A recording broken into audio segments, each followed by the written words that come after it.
How are you? I'm good, thank you. You know, you've been doing this for a little while now, but when it's a co-main event, do you get like a little sort of like, this is cool, I'm near the top of the card, that's fun? Nah, not really. I don't think it really changes anything except actual card placement. And funny enough is that I I had heard on, was it yesterday? Yeah, I think yesterday somebody had asked me at the gym when I was turning up to train, and they're like, "Hey, so are you the co-main now?" I was like, "No, I don't think so. Why?" And they're like, "Oh, cause what happened to the song in Ricky fight?" And I was like, "Well, what happened?" And then they told me, and I was like, "Oh, I don't know." And you know what's funny is nobody on the UFC side has confirmed to me like, "Hey, you're the co-main now." But then I did an interview last night, and they brought it up. They're like, "Oh, so you're the co-main now, yada yada," you know. And I was like, "I guess I am." It's funny, right? Because I think maybe the media put almost more emphasis on that. I mean, if the main event's a bit different, right? Yeah, no, main event definitely different. You know, you're headlining the card. You get a little extra money for that main event bonus, I guess. So, yeah. The rest of it, like get it done early and then get out. Yeah, 100%. You know, so for me, it's just I'm fighting, I don't know, maybe 30 minutes later now. Doesn't really change for me. It's not like they're going to go put our face on the poster now or anything like that. So nothing changes. What do you think of the fight itself? What do you think of Bruno, his skills, and sort of his journey through the UFC and how you match up with him? I've not seen a lot of his journey. I've watched the last few of his fights, and what I know most of him, and I think what notably stands out for everybody is he's the only guy in the UFC, you know, to go the distance with Pereira. And that was one of the first fights I watched. The first time I watched it actually was with Sean when we were cutting weight last summer. He fought Pereira and I fought Dreykus, and we were watching that fight. So that was actually the first time that I really seen Bruno. And obviously I went back and watched his fights now. But yeah, very, very tough guy, talented guy. No slouch. And that just goes to show, you know, like he took like Pereira was trying to take his head off. And he just took those shots. So, you know, like I know that's a tough guy right there. It's kind of funny that Pereira is like this guy who's just known to be so dangerous. It's like you last the distance, you're like, man, you're tough. But I mean, he surely is.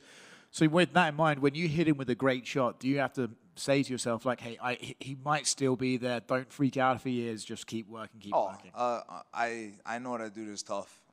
It's going to take a lot to get him out of there. And I think I can get him out of there. But I'm not going to, like you said, it won't be a surprise to me if I land something clean and flush and dude is just still standing there. I'll be like, all right. So with that in mind, is it almost like, I don't know if you're a big visualization guy, but do you like even think of the fight, or do you think like, hey, I can't even imagine knocking him out because if I don't and then he's still there, then that would like bug me, or do you just not think about it? Not at all. I am a big visualization guy. I'll run it through.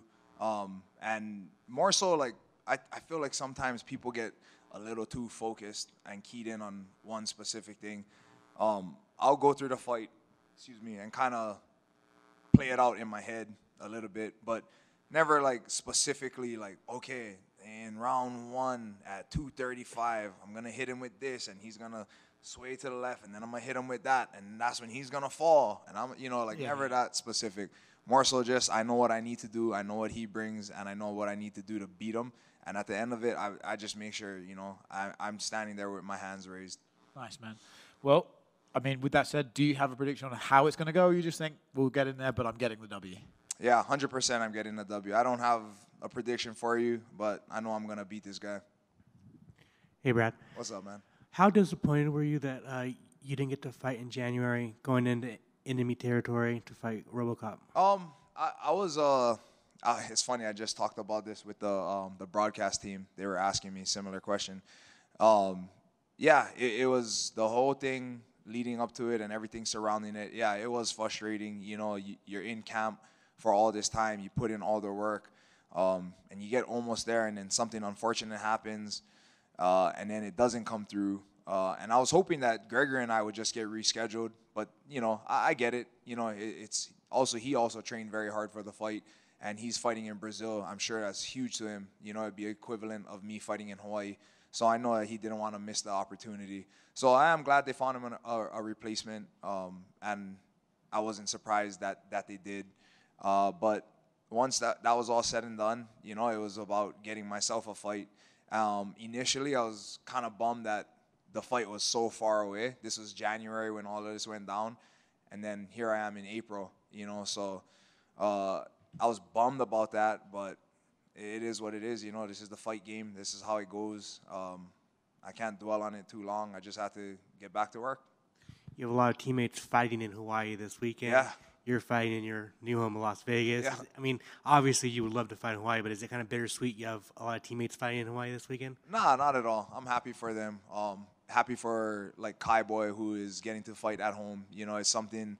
I just did an interview with a news station back home with Rob DeMello, and he was asking me, you know, like, what would it mean to you to be able to fight back in Hawaii again? And I was like, man, it would mean everything. You know, when I first got into the UFC, I was very, very optimistic about it. There was all these rumors swarming, and it went on for years. And I got to the point like, it ain't happening. It ain't gonna happen. And then most recently, when you know, when Max was getting together with the HTA, the tourism people, whatever, and then all of that came out, and it was like, okay, like, let's not get our hopes up again, but let's get our hopes up. That was the final straw for me. UFC Hawaii is not going to happen in my lifetime. In my career, I should say. In my lifetime, maybe. In my UFC career, highly doubt it. Speaking of Max, man, Hawaiians are known for their fucking chins. I mean, what is this guy made of? Like, he's absorbed the most amount of damage in the UFC or significant strikes, but he's never been dropped. Like, Yep. What's that guy made out of? I don't know, man. Whatever he's secret juice or whatever, I need some. But no, Max, I mean, just another stellar performance from him. You know, like, it's funny because I felt like even though the odds were in Max's favor, I felt like a lot of the people I spoke to thought Arnold Allen was going to win. And I just was like, how? Like, I don't see it. Like, don't get me wrong. Like, I'm not trying to slight Arnold Allen. Like, and in fact, I think Arnold Allen's stock went up from that fight, in my opinion. But in that fight, I could be biased, but I had it 4-1 and Arnold only winning that last round. But that's when he really fucking impressed me, is that last round. Like, his corner talk, like him just being like, hey, yeah, what did they say? World War III or something? I was like, damn. I was looking down, and then when they said it, I was like, wait, who said that? And they were talking to Arnold, you know, and I was like, oh, this guy is game. And then it was like, okay, it's easy to say that, you know, the cameras are on you. My man came out swinging. I was like, okay, he means it. I was like, bro, Max, you put on a masterclass performance. Please do not get caught. Because, hey, Arnold Allen can crack. Max can take a shot, but Arnold Allen can crack. So it's like flip of a coin, you know, what's going to happen. But, yeah, I think Arnold's stock went up, and obviously Max is Max. So, What was the biggest thing you took away from from the Dricus Duplessis fight? Like, what was the biggest lesson? What did you learn from that fight? I actually learned a lot from that fight. That fight was very frustrating for me after, because when I watch it back, the way I felt, and then especially in that first round, I completely dominated him. Like, he did all his like things that he does, and I shut it all down. The striking, he tried to wrestle. I dominated him there on the ground. We went on the ground. I dominated him there.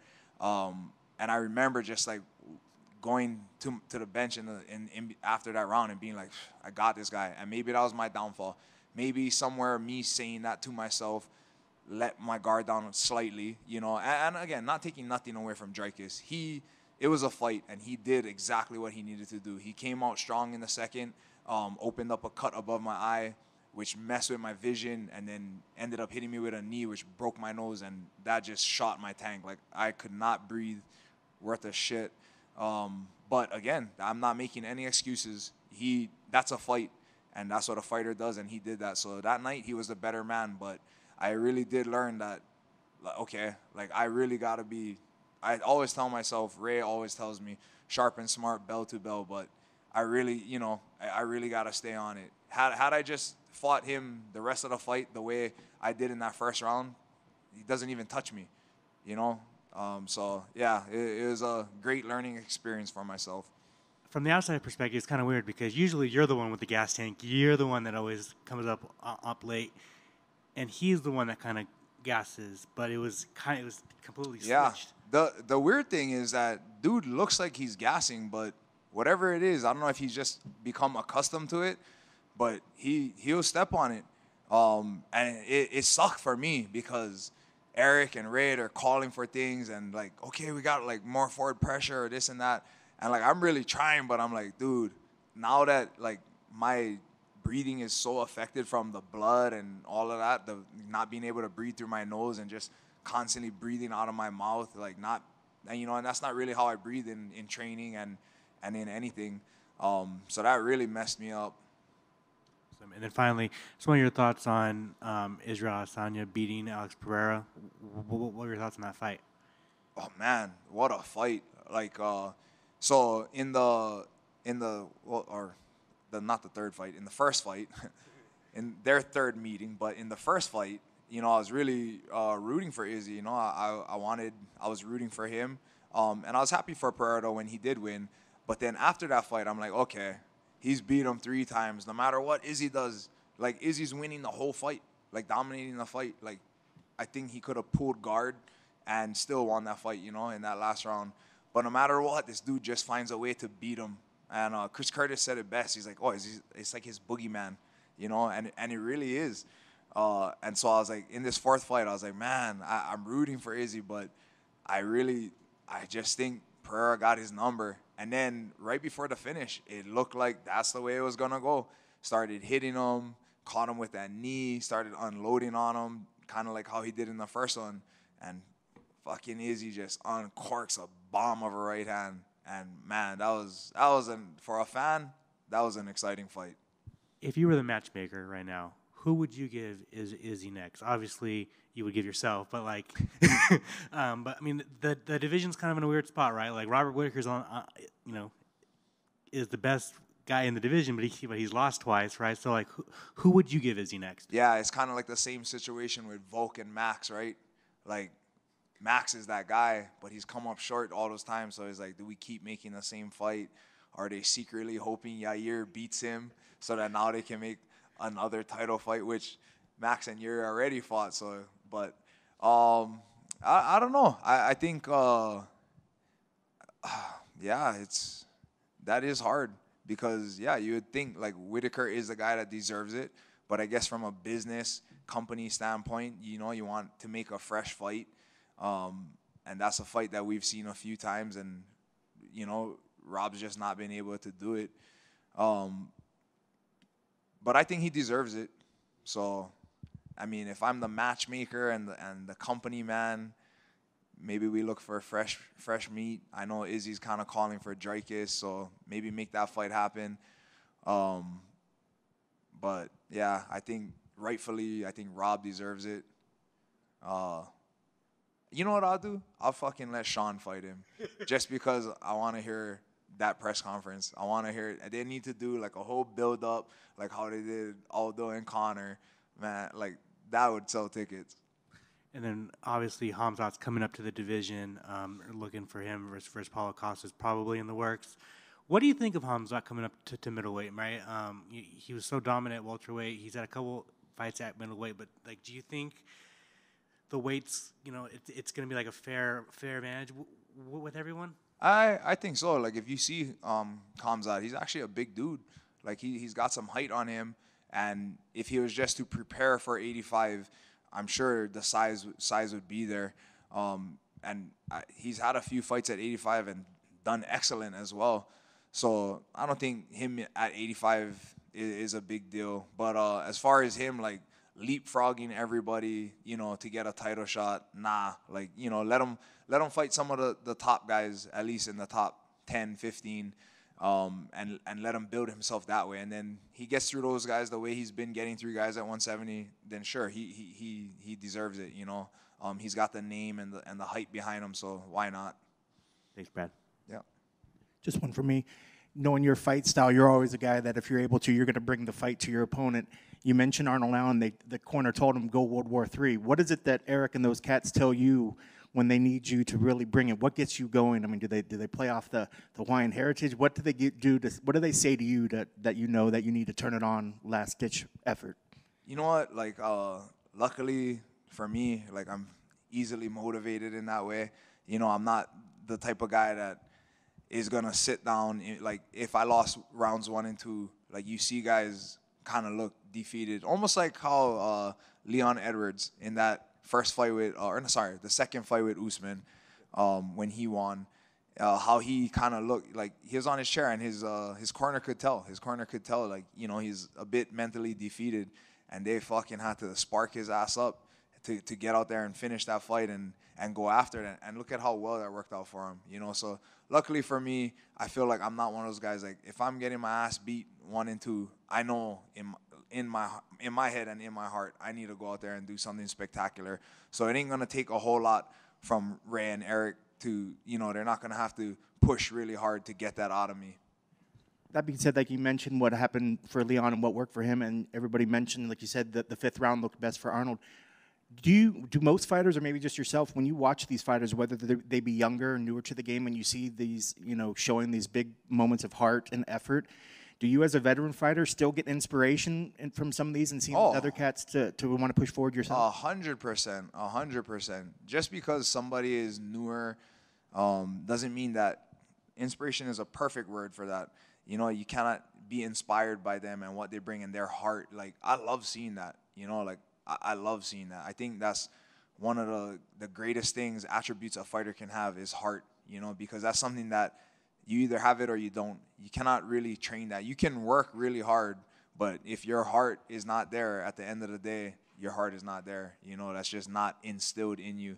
And Arnold Allen came out and showed that. And that, like, even though I'm rooting for Max, that got me fired up. I'm like, yeah, let's go. You know, like it got me hyped.